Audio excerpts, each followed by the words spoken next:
Good morning बच्चों। आज आपका एक नया चैप्टर सातत्य तथा अवकलनीयता यानी कॉन्टिन्यूटी एंड डिफरेंशियबिलिटी स्टार्ट की जा रही है। इसमें सबसे पहले इस चैप्टर में जो है इसका पहला टॉपिक है सातत्य यानी सततता, या इसी को हम अंग्रेजी में कहते हैं कॉन्टिन्यूटी। तो पहले इसको समझते हैं। तो देखिए, सततता का मतलब होता है लगातार। जैसे कि इसमें लिखा हुआ है कि गणित में सततता का अर्थ, उसके शाब्दिक अर्थ सतत सतत सतत का मतलब होता है लगातार, या इसी को हम कहते हैं कंटिन्यूअस से समझा जा सकता है। ठीक है। जैसे कि एक बगल में देखिए एक छोटा सा चित्र बना हुआ है। इस ग्राफ में देखिए, ये जैसे x अक्ष है, ये y अक्ष है, और इसमें ये y equal to f x, ये y equal to f x एक ग्राफ बना हुआ है, यानी एक फलन है जिसका ये ग्राफीय निरूपण किया गया है। और इसके हमने दो अंत बिंदुओं को दिखाया हुआ है। ये जो है x बराबर a है, और ये दूसरा अंत बिंदु x बराबर b है। ठीक है।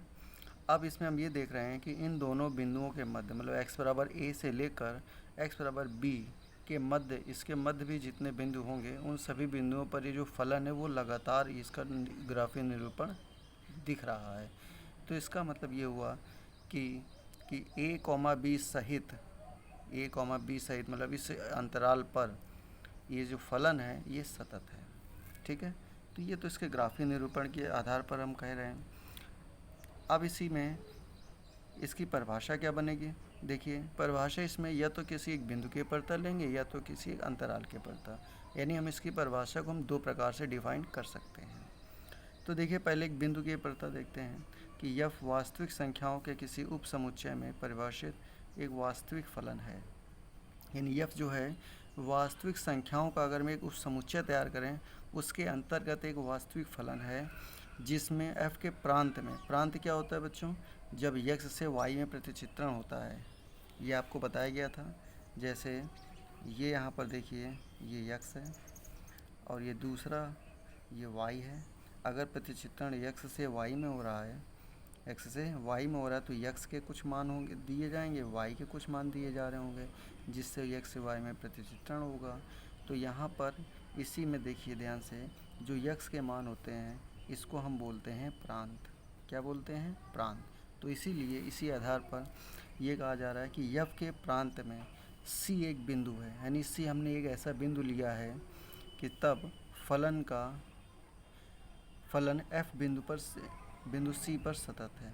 यानी ये जो फलन यफ है उस दिए गए बिंदु सी पर, सी क्या है? उसके एफ के प्रांत में, उस पर क्या है? सतत है।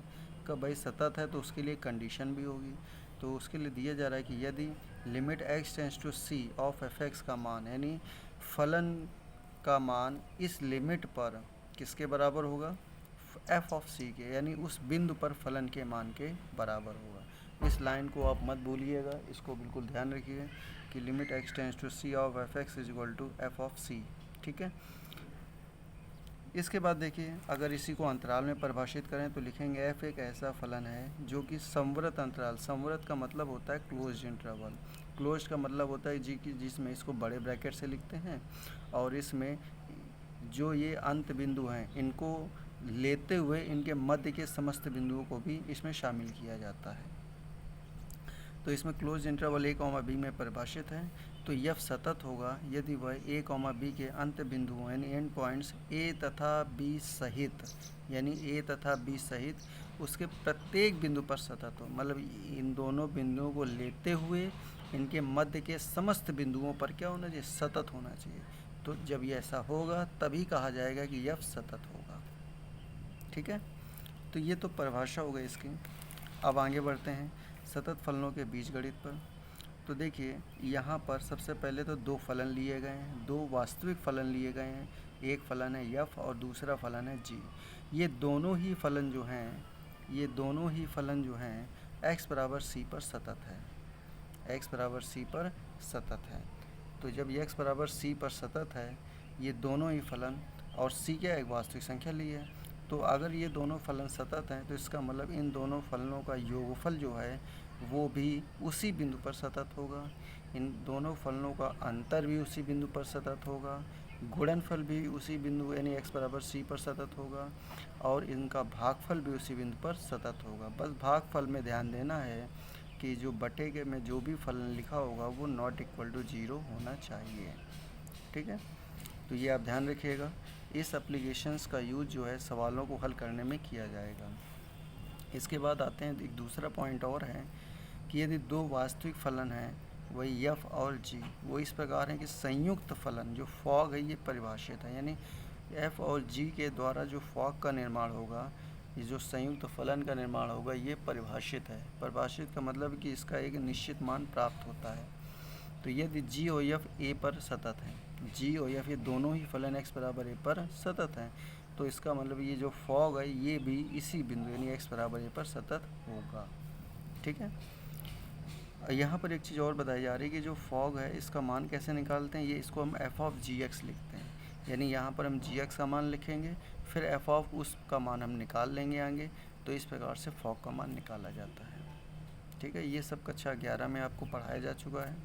तो फिलहाल अभी बस आपको इतना ध्यान देना है कि f और g अगर किसी दिए गए बिंदु पर सतत होंगे तो उनका संयुक्त फलन जो होगा वो भी उसी दिए गए बिंदु पर सतत होगा। ठीक है, अब इसके बाद देखिए आगे बढ़ते हैं। आगे कुछ महत्वपूर्ण सूत्र हैं जिनको आपको याद करना है, और ये महत्वपूर्ण सूत्र देखिए ध्यान से। सबसे पहला है limit x tends to 0 sin x upon x बराबर 1। दूसरा है limit x tends to 0 tan x upon x बराबर 1। तीसरा है limit x tends to 0 a की power x minus 1 upon x बराबर 1। चौथा है limit x tends to 0 a की power x minus 1 upon x बराबर log a। पाँचवा है limit x tends to 0 log 1 plus x upon x बराबर 1। और छठा है limit x tends to a x की पावर n माइनस a की power n upon x minus a बराबर n a की पावर n माइनस 1। सातवां है limit x tends to 0 sine inverse x upon x बराबर 1। और लास्ट आठवां है limit x tends to 0 tan inverse x upon x बराबर 1। ये सभी फार्मूले आपको कक्षा 11 में जो लिमिट चैप्टर था उसमें पढ़ाए जा चुके हैं। आपको रिवीजन तौर पे यहाँ पर लिख दिए गए हैं ताकि आप इनको दोबारा रिवाइज कर लें। ठीक है, अब इसके बाद एक और इम्पॉर्टेंट चीज़ आएंगे कि अगर कोई एक फलन f दिया जा रहा है और वो किसी दिए गए बिंदु a पर सतत होने के लिए हमें उसका प्रतिबंध क्या होगा, यानी ये कैसे चेक करेंगे कि उस दिए गए बिंदु पर वो सतत है। तो उसके लिए हमें उस फंक्शन की left hand limit, right hand limit और फंक्शन की जो वैल्यू है इन तीनों का मान निकालना होगा, और ये तीनों मान आपस में बराबर आने चाहिए। यानी फंक्शन की जो लेफ़्ट हैंड लिमिट है, जो राइट हैंड लिमिट है और जो फंक्शन की वैल्यू है, ये तीनों मान आपस में बराबर होंगे। और जब ये तीनों मान बराबर होंगे तब हम ये कह सकते हैं कि जो दिया गया फलन है वो उस दिए गए बिंदु पर सतत होगा। ठीक है, तो अभी आपको ये सतत से संबंधित यानी कॉन्टीन्यूटी से संबंधित सारी कंडीशंस बता दी गई हैं, इनको आप तैयार करेंगे। तैयार करने के लिए सबसे जो इम्पोर्टेंट बातें हैं उसमें क्या हैं वो देखिए, फिर से एक बार रिवाइज कर दे रहे हैं कि सबसे पहला पॉइंट कि limit x tends to c of f x बराबर एफ ऑफ c, ये आपको पॉइंट नहीं भूलना है। इस पॉइंट का यूज कब करना है, जब किसी दिए गए एक बिंदु पर फलन हमें सतत चेक करना होगा या सिद्ध करना होगा, तो इसका यूज करेंगे। ठीक है, इसके बाद आप इन फार्मूलों को नहीं भूलेंगे।